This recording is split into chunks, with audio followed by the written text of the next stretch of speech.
The wind had its own voice up there. It wasn't sharp like town wind, not loud or filled with dust and gossip. No, this wind came slow through the sage and pine, brushing the hills like a mother's hand over a fevered brow, and up on the highest hill, where winter came early and left late, stood a cabin of worn cedar and stubborn stone. She lived there, alone, not the lonely kind of alone, the chosen kind, the earned kind, the kind that grows thick around you like bark.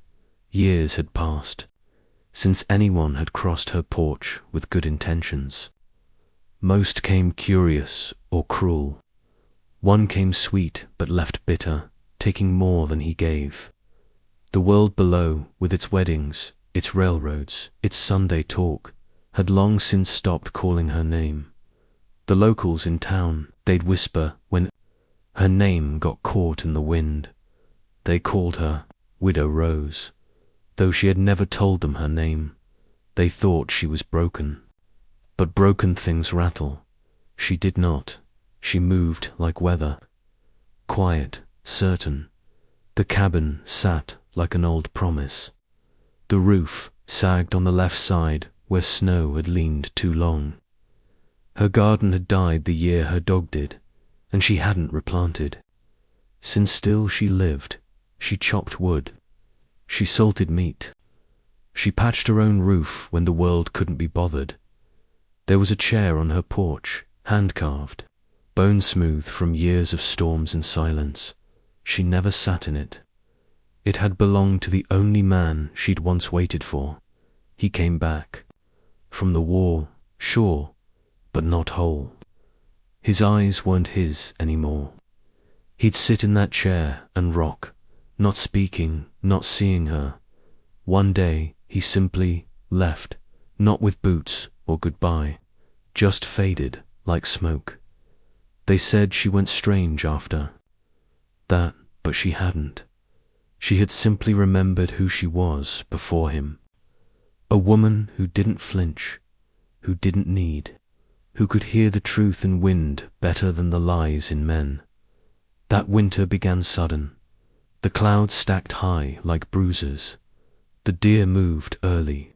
She felt it in her bones, the way snow creeps, in not with a bang but a silence deeper than death. That afternoon she was chopping wood, boots sunk into frozen dirt, axe swinging slow, deliberate. Then she heard it. Not the sound of thunder, not exactly, but a weight in the air. A rhythm, hooves 7 sets of them. She looked up, and there, cresting the hill like ghosts out of time, came 7 Comanche riders, black-haired and massive against the pale horizon. They were draped in wolf hides and silence, paint on their faces like thunderclouds. None smiled, none gestured. They stopped 30 yards from her porch.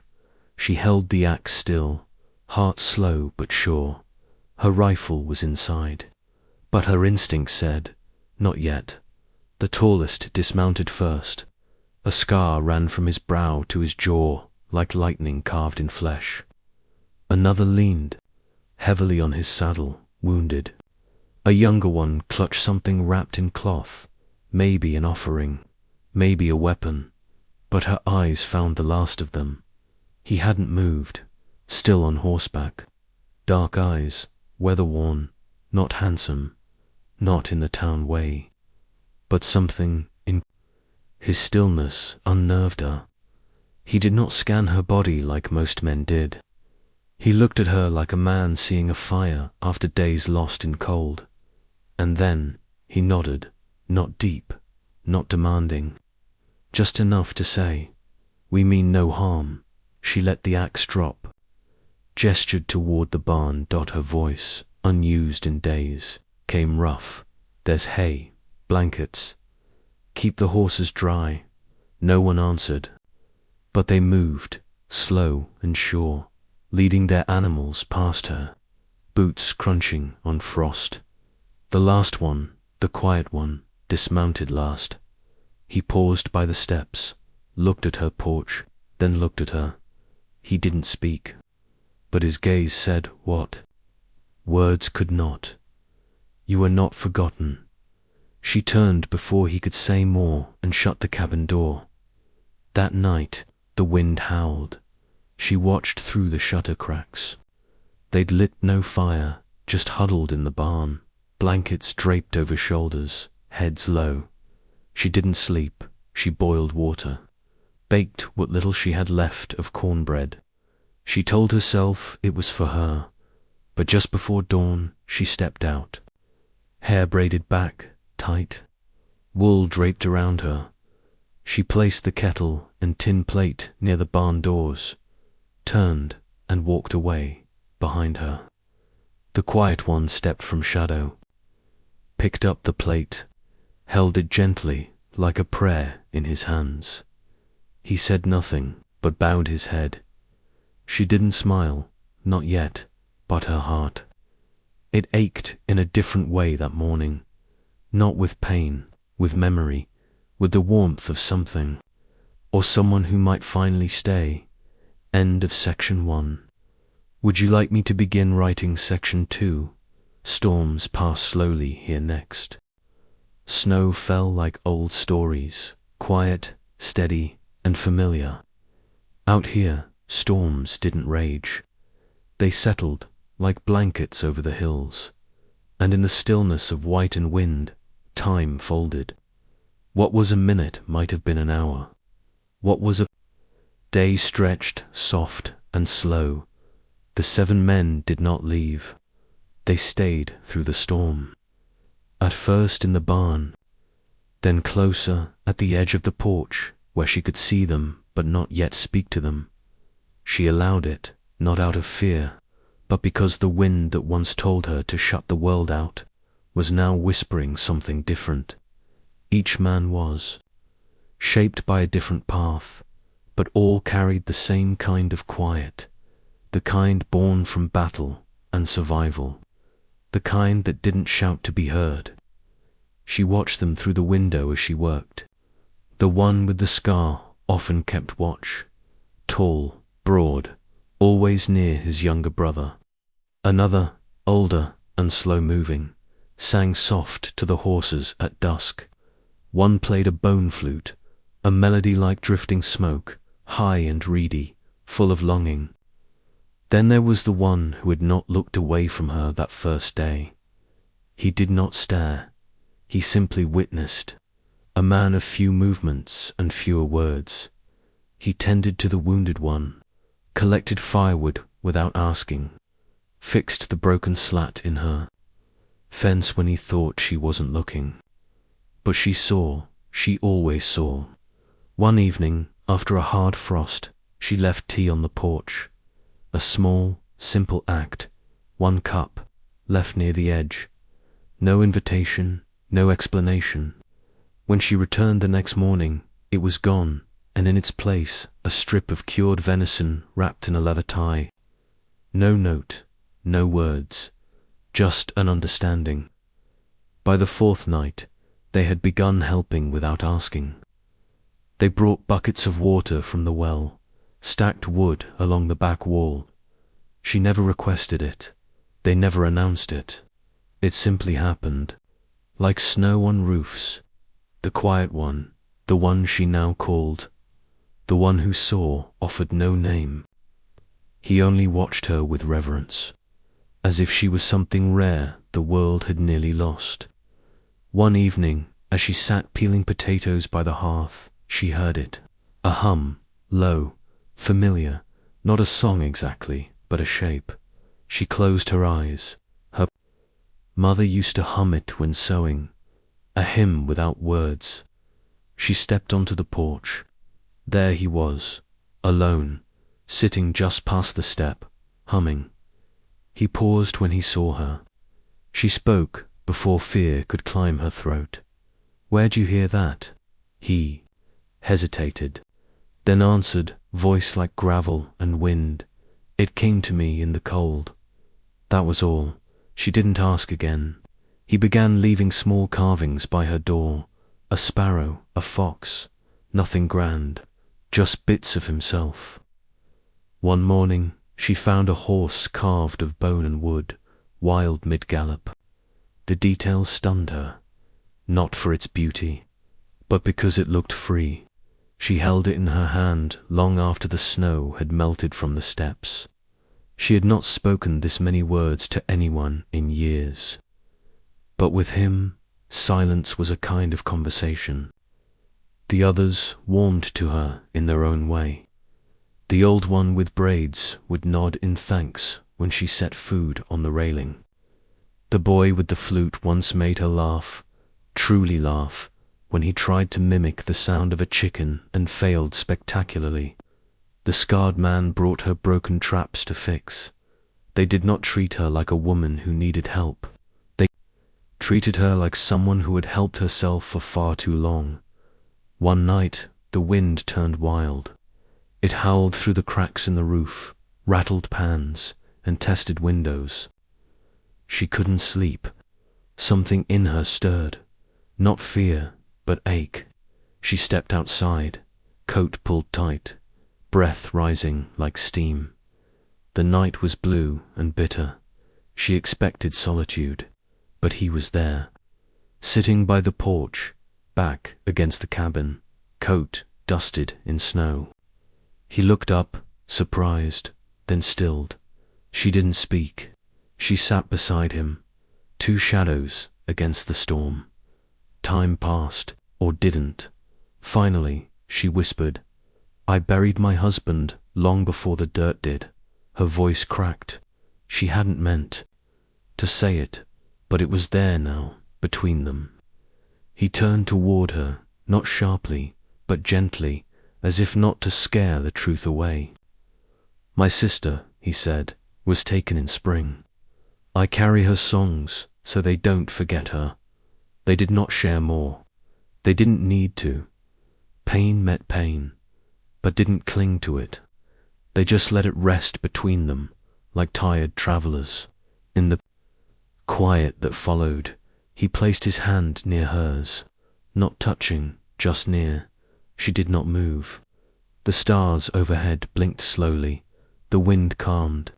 Something passed between them, not love yet, not even longing, but the echo of understanding. The next morning, she woke to find her porch steps cleared of snow. Each board swept clean. She stepped outside. There, on the top step, rested another carving, this one different. A rider on horseback, but it wasn't him, it was her. Hair braided, rifle across her back, eyes forward. She held the figure in both hands. For a long time, she did not breathe. Then, softly, as if the wind might hear, she whispered, "Thank you." From the edge of the clearing, he looked up, met her eyes, and said the only words she'd needed. "All this time, for seeing me." Then he turned and walked into the snow. End of section 2. Shall I write section 3? What cannot be spoken. Now, where the slow-burning bond deepens and emotions begin to root. You said. Time slowed after that.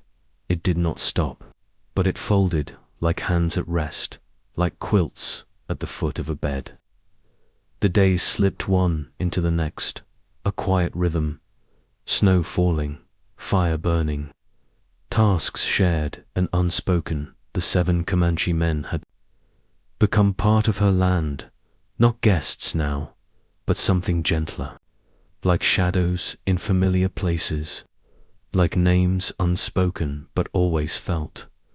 She no longer left food on the edge of the porch. She left it on the table inside, and they came. One at a time, respectful of space, they cleaned their boots, they lowered their voices, they never outstayed the warmth. Evenings were spent not in conversation, but in company.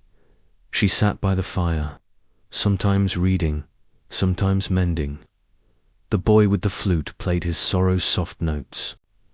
The old man dozed, arms crossed like he was listening in his dreams, but her eyes always drifted to the quiet one, the one who had seen her from the start.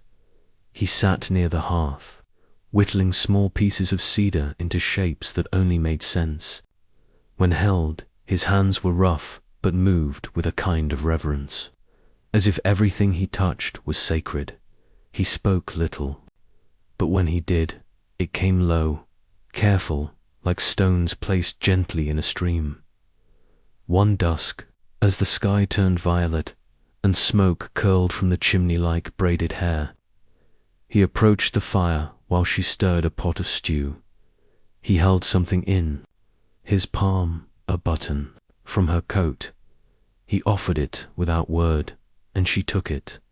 Their fingers brushed, a jolt, not passion, not yet, just recognition, to people who had each once been left behind, and yet had not broken that night. She told him about the child she lost, not in detail, not with tears, just the shape of the truth. He would have been 9 now. He had my eyes and his father's silences. I still set one less plate every winter. He said nothing for a long time. Then quietly, my mother used to say, the ones who leave never really go. They watch how we carry their absence. She looked at him. The fire between them flickered, and she saw it then, the pain he carried, not on his face, but in his patience. After that night, she began to smile more, not wide, not constant, but enough to soften the corners of her mouth. They repaired the barn roof together, side by side, handing tools without needing to ask. He carved her a spoon one morning, and she used it that evening. He handed her kindling. She handed him bread, each gesture a sentence unspoken, each glance a page turned. One snowy afternoon, the boy with the flute danced in the snow like a child, slipping, laughing, trying to balance a chicken feather on his nose. She laughed, truly laughed. The sound startled the crows from the trees. The others looked up. She froze, uncertain, shy. But the quiet one, he simply smiled. A small thing, a breath of a smile. But it was the first time she'd seen joy in his face. Not peace, not patience. Joy. One evening, just before dusk, he brought her a fur he'd cleaned and stitched. She ran her fingers along the edges, clean, soft, careful work. He didn't offer it like a gift. He simply placed it near her fire and said, "You shouldn't carry cold alone." Later, when the wind moaned and the shutters rattled, she sat near the hearth with the fur across her shoulders. He was nearby, carving again. She broke the silence. "You're not like most men." He didn't look up, neither. "Are you like most women?" She smiled faintly. "Is that why you stayed?" His carving paused. "Then I stayed because the land told me to, and because the fire in your home was not just wood burning." She did not speak after that, but her breath came slower. She rose, walked to him, and knelt beside where he sat. She did not touch him, she only placed her hand beside his palm to palm, without pressure. They stayed that way as night fell. No kiss, no whisper, just the soft hum of two silences becoming one in the morning. She found something by her door. It was not a carving. It was his necklace, a leather strand with a bone bead, worn smooth with time, an heirloom. She understood what it meant. She held it close to her chest, and for the first time in many winters, she hoped the storm would pass soon, the snow would melt, the riders would ride, but for now, she belonged to something warm again. Not a man, not a future, but a moment, and sometimes that's all the heart needs. End of section 3. Would you like me to write the final part? Section 4. The fire at her door, with the thrilling and satisfying climax next. Spring had not yet come, but the snow had softened. You could hear it in the drip from the eaves, in the way the earth sighed beneath boots. The trees, still bare, whispered of beginnings they had not yet shown. She had almost forgotten what the world beyond the ridge looked like. The men still stayed, though she knew they were waiting for wounds to heal, weather to pass, and for something else, too. Something wordless and sacred. She did not ask how long they would remain. And they did not say. The quiet one, her quiet one, had taken to walking with her, not speaking, just walking, side by side. Once he reached out and gently tucked a loose strand of hair behind her ear. She did not pull away. Then came the day the past arrived. On horseback, drunk on rage and rain, came Clive Ransom, a man who once tried to court her in the early years, a man who had once held her hand and told her she'd be easier to love, if she'd only smile more. He'd left when she said no, and now he returned with eyes full of smoke and suspicion. He saw the Comanche horses before he saw her dot, and when he did, he laughed. A mean sound. Cold steel scraping pan. You hiding savages now, Rose. You've fallen that far. She stepped onto the porch, still calm. They've harmed no one. They needed rest. They've done more good than you ever did. He spat. You always were a strange one, thinking you're better than the rest of us. Look at you now, bedding down with redskins like some damn. She didn't let him finish. She stepped forward, no fear in her eyes. You left years ago, Clive, and I didn't ask you back. He snarled, dismounted, and reached for something in his saddle. The torch oil soaked, already lit, then burn with them. He hissed, and he hurled it toward the barn. Flame bloomed like a scream. The horses shrieked, kicking against the walls. She ran without thought, grabbed a blanket, threw it over the fire, stamped it, but it caught. Fast. Too fast. The men came rushing, not with weapons, but with water, buckets, arms full of snow. The barn smouldered, but did not fall. The quiet one stood between her and Clive, eyes steady. Clive drew a pistol, but he was shaking, the kind of shaking that only cowards do when they realize no one's afraid of them anymore. She stepped in front of the quiet one, took her place, tall, unmoved. Her voice was low, but thunder lived in it. You left me once, and I lived. I'll live again, but you can't live with yourself, can you? She walked into the house, came out with her old rifle, not cocked, not loaded. She raised it into the sky and fired. The sound cracked through the hills like judgment. The fire behind her died to smoke. The man in front of her lowered his gun and rode off. He did not look back. The Comanche men watched her in silence. Then the one with the scar stepped forward. He placed a hand over his heart, a gesture of deep honor. She nodded. The barn was saved, mostly. The damage, light, but something had shifted. The next morning they saddled up, packed what little they carried. All but one, the quiet one, remained by the gate. He did not ask, he did not plead. He simply stood, waiting. She came out slow, a shawl wrapped around her shoulders. She met his gaze, not like a woman hoping, like a woman choosing. You staying? She asked. He nodded once. Then come in, she said, and don't leave your silence out in the cold. I've grown to like it. He followed her inside, not like a man conquering a place, but like a man returning home.